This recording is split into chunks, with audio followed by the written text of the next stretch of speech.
vamos a los temas legislativos, como les digo, vamos a hablar del Senado de la República y hablemos sobre el plan B. Chacata, chacata, cachan. Como les dije, hay mucha oposición a este plan B.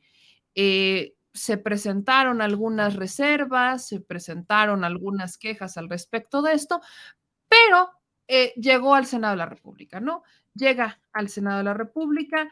Esta es una propuesta que ya será discutida en el Pleno, eso también va a pasar. ¿Y qué es lo que sigue?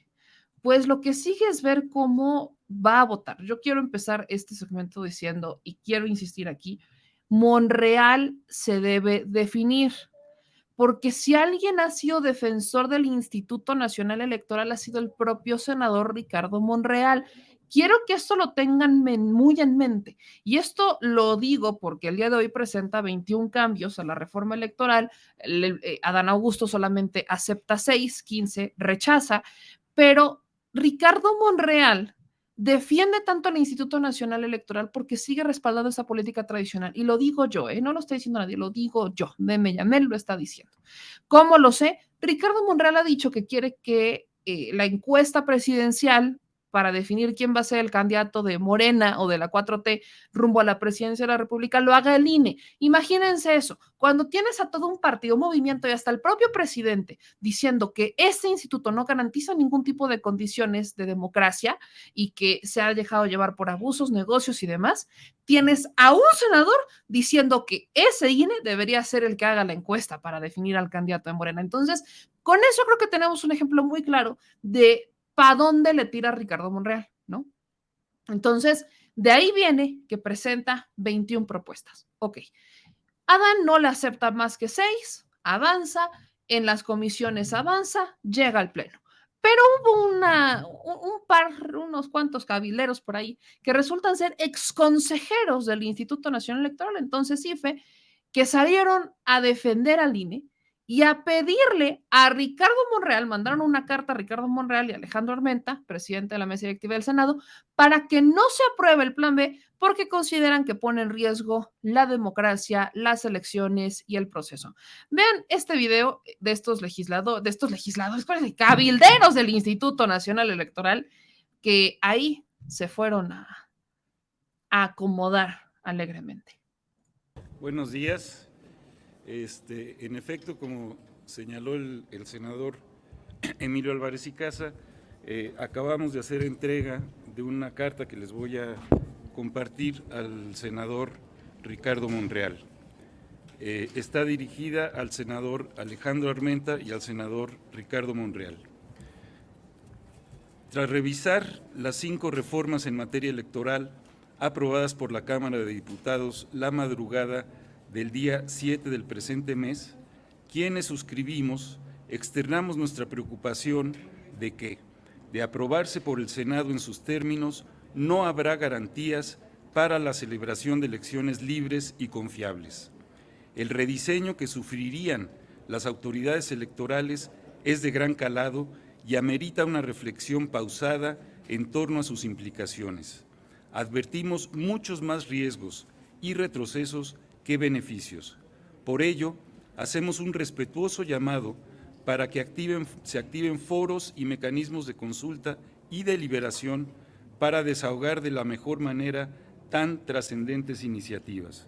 Ofrecemos nuestra disposición a participar en dicho ejercicio. Esto está firmado por una veintena de ex consejeros y consejeras del IFE, del INE, incluidos, por supuesto, los 3 ex consejeros presidentes. Les vamos a entregar una copia de la misma más adelante. Gracias.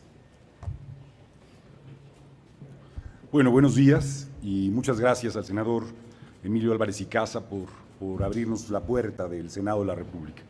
La razón por la que un conjunto de exconsejeras y exconsejeros hemos presentado esta carta es la expresión de una revisión que como exfuncionarios electorales hemos podido hacer de la propuesta que llegó al Senado de la República por una parte e incluso del dictamen que estaría hoy presentándose en las comisiones para su aprobación y posterior llegada al Senado. Nuestra preocupación la de las y los ex consejeros, tiene que ver esencialmente con que advertimos que estas reformas contienen elementos que pueden ser regresivos para la vida electoral y que ponen en entredicho las posibilidades de tener elecciones libres, elecciones confiables y la capacidad de que el Instituto Nacional Electoral pueda resguardar derechos. Es nuestra convicción también, la de todas y todos, que una responsabilidad de esta magnitud por parte del Senado de la República merece una discusión amplia, una discusión pública, una discusión transparente, para que cada una de las determinaciones que aquí se tomen no estén en contra del resguardo de los derechos que una institución como el INE tiene que llevar a cabo.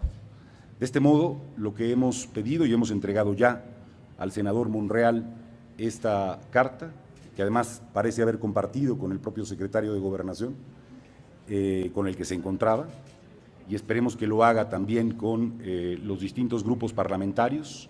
Esperemos que se abra, que se escuche esta voz que tiene un sentido, digamos, de memoria y de memoria técnica de lo que es hacer un proceso electoral, y se abra un espacio de discusión. No hay obvia y urgente resolución en este momento para ir por un tema que es central.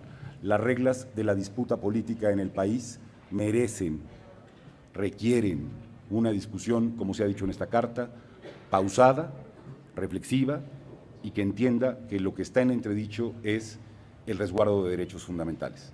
Hasta aquí, y estas son las razones por las que hemos entregado el día de hoy esta carta, y aquí están mis compañeros si quieren hacer alguna pregunta. ¡Qué maravilla! Dato curioso. ¿Sabían que entre los flamantes consejeros, o exconsejeros más bien, está, yo sé que este nombre va a ser maravilloso para todos, Virgilio Andrade? No más pensemos por Virgil, el tío Virgili, el tío Virgili que nunca investigó nada, era el que estaba encargado de investigar lo de la Casa Blanca de Peña Nieto y no vio nada, no supo nada, se durmió, le dio el mal de Murillo Karam, qué sé yo. Nada más por Virgil, ¿eh?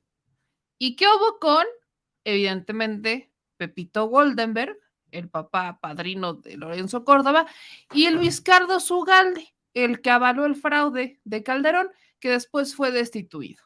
Nada más. Benito Nasif, que es uno de los que habló, Jacqueline Pechard, que en algún momento ya hablamos con ella, y pues, vaya, estos son los consejeros. Así que yo, para iniciar esta entrevista, quiero solamente preguntarle a la senadora Antares Vázquez si de puritita casualidad sí se los encontró y si sí le dio el toallazo, porque yo vi esta foto, vi esta publicación que subió, en donde andaba ella como, no sé si era una, ahí le comentaba el senador César Carbeto si les iba a dar un toallazo, y pues yo la vi muy decidida, entonces ya no supe qué pasó. Senadora, ¿cómo está? Buenas noches. Hola, Meme, ¿cómo estás? Buenas noches a todas y a todos. Fíjate que no era un toallazo. Un amigo senador, el senador Daniel Gutiérrez Castorena, me hizo favor de regalarme, esa que tengo en la mano es una blusa bordada de Aguascalientes, de las de deshilado. La acababa de abrir, pero en eso vimos que estaban ahí merodeando estas personas y dije, a ver, pues aquí los voy a esperar, a ver si se atreven a venir, ¿verdad? A cabildear aquí a mi oficina, ¿no? Entonces, bueno, ya esa dijo que un toallazo, pues no, pero por lo menos quedan argumentos. Es que mira, Meme, ahora resulta que ellos son algo así como que fueron santificados. Esas gentes que cometieron tropelía y media en contra del pueblo de México, ahora ya se santificaron, son buenos, como tú dices, ahí estaban los impresentables de Luis Carlos Ugalde, Virgilio Andrade, o sea, no puede ser, o sea, gente de un perfil de corrupción patético y ahora ya son puros buenos y santificados. Pero además traen el discurso, ellos y los del PAN y los del PRI, que son los mismos, pues, de que es que va a haber, es una reforma regresiva, que se están violentando los derechos de las personas, que el INE no va a poder garantizar. Lo que no dicen es por qué. O sea, que están expresadas en la reforma que vamos a discutir y a votar esta semana ponen en riesgo todo eso. No lo dicen porque no es cierto. Ellos han andado mintiendo de manera deliberada. Acuérdate, Meme, bueno, tú fuiste testigo y tú también estuviste preguntando por ahí cosas y en la marcha aquella, la gente no sabía ni de qué se trata la reforma electoral, a que fue a esa marcha del día 13 de noviembre, porque ellos decían que les iban a quitar la credencial, que íbamos a quitar el INE, por eso el INE no se toca, que cómo era posible que López Obrador quería tener él el control de las elecciones. Han dicho que López Obrador, la reforma es porque López Obrador se quiere reelegir, o sea, bola de tonterías. Y no han dicho en ningún momento, ni tampoco, creo que sí me escuchan, porque como que se va de repente la onda, ¿verdad? Sí, ahí sí, se cortó tantito, pero fueron unos segundos. Sí, bueno, te digo, en ningún momento. Perfecto. Ni la oposición ni estos señores han dicho en qué punto específico de la reforma dice todo eso que ellos dicen. En ningún lado. Nadie lo ha dicho. Entonces son mentiras, pues. Ahora, senadora, ¿qué es lo que sí viene en la reforma electoral ya con los cambios? Ahí sí llega al Senado con con un error, ¿no? Le llamaban error inconstitucional. Llega al Senado esta iniciativa con el tema del 3%, ¿no? Con el asunto de de los partidos, así es como la mandan. El presidente, el secretario de Gobernación aceptan que subió con un error. El propio Ignacio Mier dice sí llegó con un error, pero ya la cambiarán en el Senado. Y al día de hoy se tiene una reunión, el secretario de Gobernación con Ricardo Monreal, donde Ricardo Monreal no solamente presenta la modificación a este error, sino que presenta 21 puntos a modificar y el secretario de Gobernación solamente acepta 6. ¿Cuáles fueron los cambios que se le hicieron en el Senado, si tiene conocimiento de estos cambios? ¿Y por qué? Yo sé que usted no siempre nos ha ayudado a explicar de una forma maravillosa estos temas. Entonces, ¿cuáles son los cambios que se le hacen y qué es lo que se va a discutir mañana en esencia?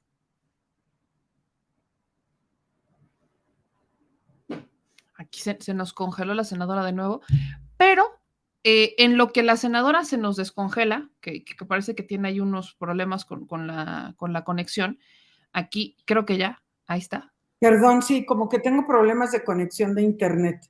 Pero bueno, ahí está, senadora, pero yo sé que siempre nos ayuda de forma maravillosa a explicar todo esto. Entonces, ya además de corregir este error, ¿qué correcciones o qué modificaciones le hacen? No sé si tiene conocimiento cuáles fueron estas 6 modificaciones que acepta el secretario de Gobernación hacerle a la reforma que estarán discutiendo mañana en el Pleno. Hubo muchos, de hecho, son 30 artículos los que se modifican en la minuta que se discutió y que se aprobó ya en las comisiones el día de hoy. Porque es importante que la gente que sepa que el llamado Plan B habla de 5 ordenamientos legales diferentes, 4 que se modifican y una ley nueva. Entonces, por alguna razón desconocida, no sabemos ni quién ni por qué, se modificaron algunas cosas a la propuesta del presidente, la que envió a la Cámara de Diputados. Entonces, lo que se hizo fue revertirlos y además se corrigió unos artículos más que tenían problemas de técnica legislativa, es decir, de acomodos y cosas, porque algunas de las modificaciones que se plantearon en la Cámara de Diputados efectivamente tenían problemas de constitucionalidad. Entonces, se adecuó a lo que el presidente había propuesto y en ese sentido fue aprobado el dictamen. El día de mañana va a pasar a la primera lectura. Es importante que la gente sepa que una vez que se aprueba en las comisiones pasa al pleno, pero se tienen que dar 2 lecturas. Entonces se dará primera lectura y no sé si mañana mismo por la tarde la segunda lectura y entonces empieza la discusión y se pueden plantear reservas también para agregar. Es decir, en las comisiones el dictamen solo puede corregirse hacia lo que ya se estaba tratando en la minuta que nos envían de la Cámara de Diputados con las correcciones que se hicieron. Pero como reserva se pueden presentar algunas otras que hoy discutimos, varias de ellas en con el secretario de Gobernación y entre nosotros, con los presidentes de las comisiones, para que la reforma sea lo más completa posible. Como recordarás, bueno, nosotros tenemos mucha experiencia en que nos hagan fraudes electorales, Meme. Hemos vivido mucho esto con el pueblo de México, entonces hemos ido haciendo algunas propuestas adicionales, algunas es probable que se añadan mañana, ahora que se discuta en el Pleno, como reservas. Y de eso se trata. Pero la reforma tiene diversos ordenamientos que básicamente, como no pudimos modificar la Constitución, entonces queda de alguna manera una reforma descafeinada, deslactosada, porque no vamos a poder modificar el número de legisladores, no se pueden quitar los plurinominales porque todo eso está en la Constitución. No se puede quitar el recurso a los partidos políticos porque también está en la Constitución. No se puede modificar el número de consejeros, no se puede modificar que tanto los consejeros electorales como los magistrados electorales sean electos por voto popular. Eso que queríamos hacer no se puede porque la oposición votó en contra y no tenemos mayoría calificada. Pero ¿qué sí se puede? Se reordena el interior del Instituto Nacional Electoral, se quitan duplicidades de funciones que tienen dentro del propio INE y aparte con los llamados soples, es decir, los institutos electorales de los estados. También se reducen 2 salas digamos, de las salas regionales del Tribunal Electoral. Hay 2 que nunca operaron, entonces esas se quitan ya de tajo de la ley, pero hay una, la sala especializada, que esa sí se quita, esa sí está funcionando, pero se quita porque también puede resolver la sala superior las funciones de esta. Y se quitan varias cosas del propio INE, es decir, se adelgaza la estructura muy obesa que tiene el INE, y además, desde estas leyes, sí se reduce los sueldos de los funcionarios tanto del INE como del Tribunal Electoral, y para que no haya el pretexto de porque tienen un perfil técnico pueden ganar más que el presidente. También se ataja situaciones como que están prohibidas las tarjetas, vales y todas estas prebendas que otorgan en las campañas políticas. Se fortalece el tema del voto en el exterior, es decir, para que nuestros paisanos puedan votar desde donde ellos estén, aun cuando no tengan credencial para votar, que puedan hacerlo con su pasaporte o con su cédula consular, que ellos pueden tramitar allá. También se garantiza el derecho de las personas que están privadas de la libertad, pero que están sin sentencia, y el derecho también de las personas con discapacidad, que están postradas y que no pueden ir a votar a una casilla, entonces para que puedan tener un voto a distancia por internet. Se habla mucho de las medidas afirmativas en cuanto a las personas con discapacidad y que puedan tener una representación en el Congreso, también de las personas LGBTI, también de las personas indígenas para que tengan representación y también para nuestros paisanos migrantes que puedan estar representados. Se garantiza también el tema de la paridad, incluso en los cargos unipersonales, como es lo de las gobernaturas, para que los partidos, como ellos lo vayan a definir, porque tienen autonomía en ese sentido, pero que se garantice que de las 32 entidades federativas que se van eligiendo en diferentes momentos, siempre haya habido paridad en las candidaturas que se asignan en los partidos para hombres y para mujeres. Entonces, yo creo que de todas maneras se avanza mucho, aunque no lo que nosotros hubiéramos querido, pero sí se avanza mucho. Entonces, eso es lo que puede tener certeza el pueblo, que estaremos analizando y votando en esta semana. Senadora, ya con estas modificaciones que se le hicieron, ¿ya no hay riesgo de que se le declare inconstitucional? Lo pregunto porque legisladores como Santiago Krill han advertido que ya van a interponer amparos. Movimiento Ciudadano ya lo hizo en la Cámara de Diputados para el Plan B. Y el caso de Santiago Krill, él particularmente dice que no se puede volver a legislar. Es más, quiero poner un fragmentito de este video porque esto ha generado mucho eco dentro de, obviamente, las voces de oposición, medios tradicionales y demás, porque ya van con la idea de que este plan B, que se discutirá en estos días, en estas últimas sesiones que tengan en el Senado, es inconstitucional y vaya literalmente destinado a morir, ya sea porque no alcance los votos o porque lo tumben ya con acciones de inconstitucionalidad. Esto es más o menos lo que dijo Santiago Krill. A una persona en la madrugada, que no te dejan hablar con ella para que se conozcan, y media hora después te hacen casarte con ella, o que te obliguen a firmar una hipoteca a 20 años sin siquiera conocer la casa. Bueno, pues así es el famosísimo Plan B del presidente y de Morena. Aprobaron un texto que nadie conocía. Ahora dicen que fueron travesuras de los duendes. No, fueron ustedes, con sus prisas y sus acuerdos en lo obscurito, los que han causado este desastre. La iniciativa se aprobó a la brava. Pasaron unas horas en lo que se presentó y se votó. En ese tiempo era materialmente imposible leer casi 300 páginas de un texto técnico y complejo, menos analizarlo y discutirlo a fondo.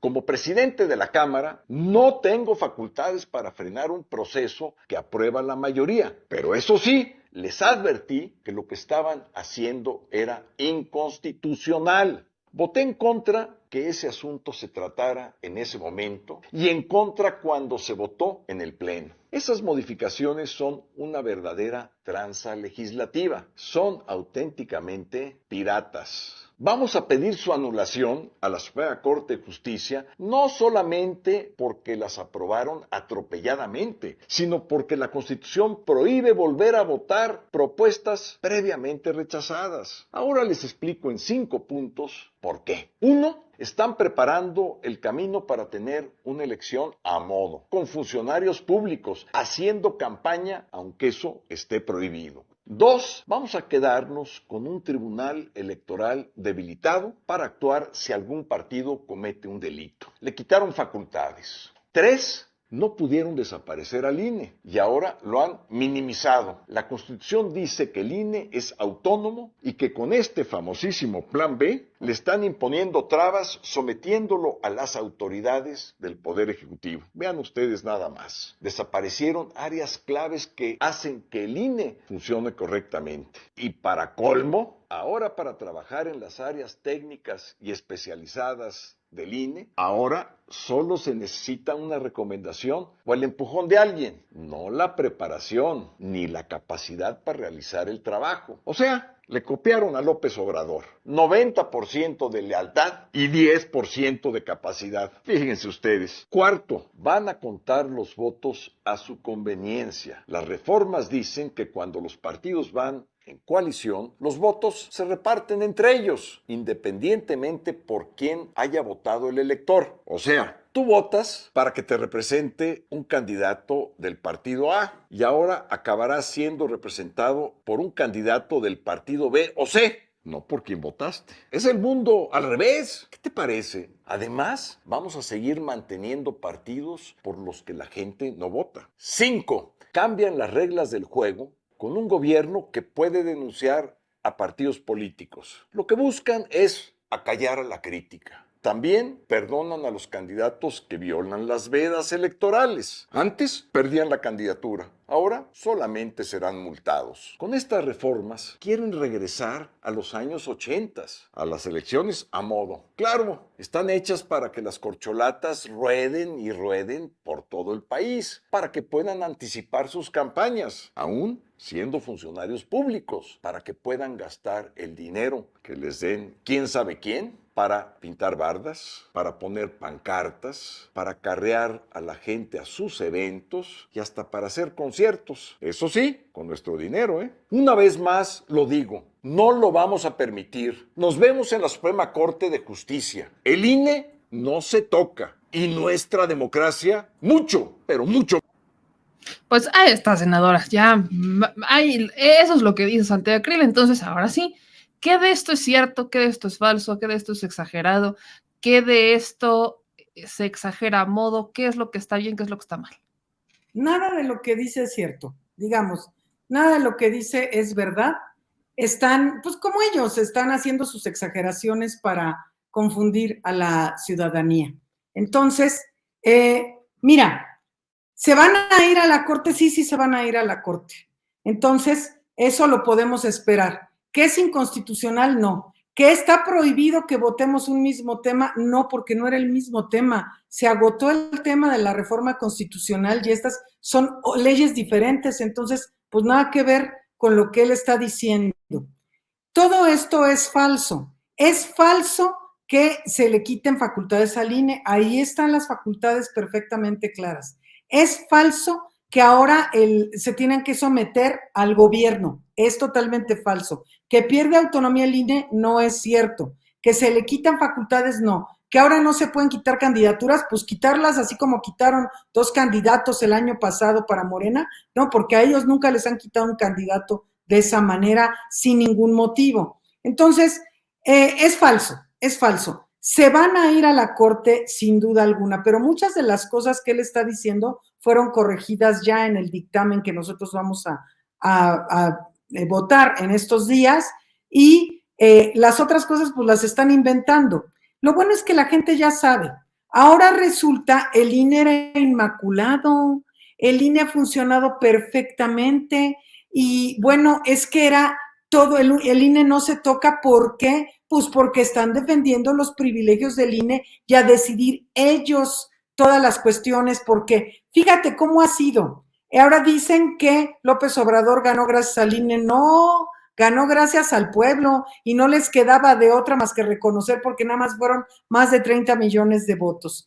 Y además, el pueblo ha ido viendo cómo ha habido una parcialidad absoluta del INE en contra de Morena y a favor de estas gentes. A nosotros todos los días nos llegan denuncias diferentes, a ellos nadie los toca. Entonces quieren seguir en esa misma lógica, pero la gente ya no les cree. Entonces, pues está bien, que vayan, ahí tienen su derecho al pataleo, que vayan a la corte y pues ya la corte hablará sobre la constitucionalidad de nuestra reforma. Ahora, senadora, otro punto, y esto es algo que me han preguntado mucho y que yo incluso lo he repetido en varias ocasiones.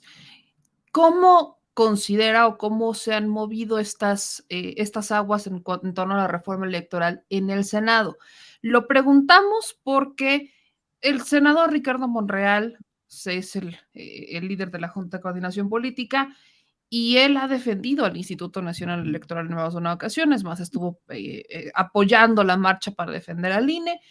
El senador Ricardo Monreal, que es de Morena, hasta donde yo sé, ¿verdad? A menos que ya se haya cambiado, es un legislador que ha promovido que esta discusión se lleve con toda la calma posible, algunos considerando incluso que pudiera ser un intento por retrasarla.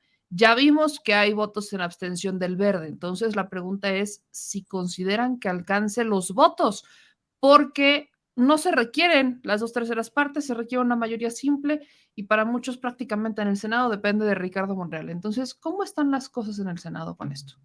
No depende de Ricardo Monreal, meme. Y esto es qué bueno que me preguntas esto, porque la gente ha estado desde hace muchos meses exigiéndonos que saquemos a Monreal de la coordinación, que lo saquemos del Senado, que lo corramos de Morena. No lo podemos sacar del Senado, primero porque es senador y es un cargo irrenunciable. ¿Lo podemos quitar de la coordinación? Sí. Pero ¿qué va a pasar si le quitamos la coordinación y se va? ¿Con cuántos senadores se pueda ir? No lo sabemos, es especulación. Y esta es la última gran reforma del presidente. Entonces, estamos ante la disyuntiva, ¿sacamos a Monreal o sacamos la reforma electoral? Que nos diga la gente, porque yo no sé si se vaya a ir con algunos otros senadores. Ahora, lo que haga el senador Monreal, pues depende de él mismo y el pueblo está observando. Entonces, yo no sé cómo vaya a votar. Los del Verde van a votar, la mayoría van a votar con nosotros, el PT va a votar con nosotros, el Partido Encuentro Social va a votar por nosotros, y yo creo que la inmensa mayoría de los senadores de Morena, al menos, no van a ir a confrontarse, y no creo que se vayan a ir a votar en abstención o en contra, pero lo veremos. Fuera de esto, el presidente ha sido muy claro, también es tiempo de definiciones, y ahora sí que cada quien cargue con su cruz como decida hacerla. Yo auguro que vamos a aprobar esta reforma. Yo creo que nos va a alcanzar con los votos que tenemos. De Morena somos 60 senadoras y senadores, y más los del Verde, más los del PT, más los del PES. Del PES son 4 senadoras, del Verde son 5 senadoras y senadores, y del Verde creo que son 6. Entonces, si unos votan en abstención o no, o sea, necesitamos 65 votos para que salga la reforma. Entonces, yo auguro que sí los vamos a sacar. Veo un buen ánimo en la mayor parte del grupo parlamentario para salir a votar mañana o pasado mañana, cuando sea que sea oportuno, que votemos estas minutas, son 2 minutas, y pues saldrán adelante. Pues, senadora, yo vamos a estar muy pendientes sobre todo, y si me permite, pasando la discusión, viendo cómo sale esto, la volvemos a buscar para ya hablar sobre estos puntos finos de la discusión, cómo sea todo, y sobre todo, que bien lo dice, que cada quien cargue con su cruz, cada quien cargue con su decisión. Entonces, Así. senadora, yo le agradezco infinitamente como siempre. Muchísimas gracias, Meme, y saludos a todas y a todos.